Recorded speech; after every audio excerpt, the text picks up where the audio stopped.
নতুন পদ্ধতিতে হচ্ছে এমপিওভুক্ত শিক্ষকরা বেতন পেতে যাচ্ছেন। এখানে কোন পদ্ধতিতে এমপিওভুক্ত শিক্ষকরা সামনে বেতন পাবেন সকল কিছু বিস্তারিত বলা হয়েছে। আশা করি ভিডিওটি শেষ পর্যন্ত দেখার চেষ্টা করবেন। আর আমাদের চ্যানেলটি যদি নতুন হয়ে থাকেন অবশ্যই আমাদের চ্যানেলটিতে সাবস্ক্রাইব করে পাশে থাকবেন। দেখি এখানে বিস্তারিত কি বলা হয়েছে। সরকারি কর্মকর্তা কর্মচারীদের মতো এমপিওভুক্ত শিক্ষকরাও এখন মাসের প্রথমেই ইলেকট্রনিক ফান্ড ট্রান্সফারের ইএফটির মাধ্যমে ব্যাংক হিসাব বেতন পাবেন। এটা হচ্ছে ইলেকট্রনিক ফান্ড ট্রান্সফারের ইএফটি মাধ্যমে ব্যাংক হিসাবে বেতন পাবেন। আগামী 5ই অক্টোবর বিশ্ব শিক্ষক দিবসে এই বিষয়ে ঘোষণা আসবে বলে জানা গেছে। এখানে 5ই অক্টোবরে হচ্ছে এই বিষয়ে ঘোষণা আসবে যে ইএফটির মাধ্যমে এমপিওভুক্ত শিক্ষকরা বেতন পাবেন ব্যাংকের মাধ্যমে।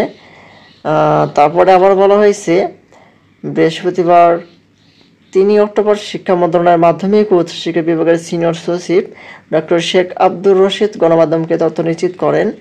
মন্ত্রণালয়ের সূত্রে জানা গেছে প্রাথমিকভাবে এমপিওভুক্ত স্কুল কলেজের কিছু শিক্ষক কর্মচারী যারা এরই মধ্যে মাধ্যমিক ও উচ্চশিক্ষা অধিদপ্তরের ইএফটিতে বেতন পাওয়ার জন্য সঠিক তথ্য দিয়েছেন তাদের বেতন ইএফটিতে পাঠানো শুরু হবে।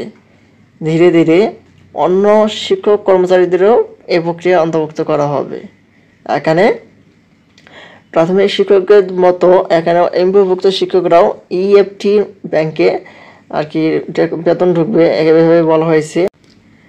আর এটা ঘোষণা হবে যে সামনে বিশ্ব শিক্ষক দিবস রয়েছে 5ই অক্টোবর, সেই দিনে এটি ঘোষণা আসবে বলে জানা গেছে যে এমপিওভুক্ত শিক্ষকরা ইএফটি ফান্ডের মাধ্যমে বেতন পাবেন।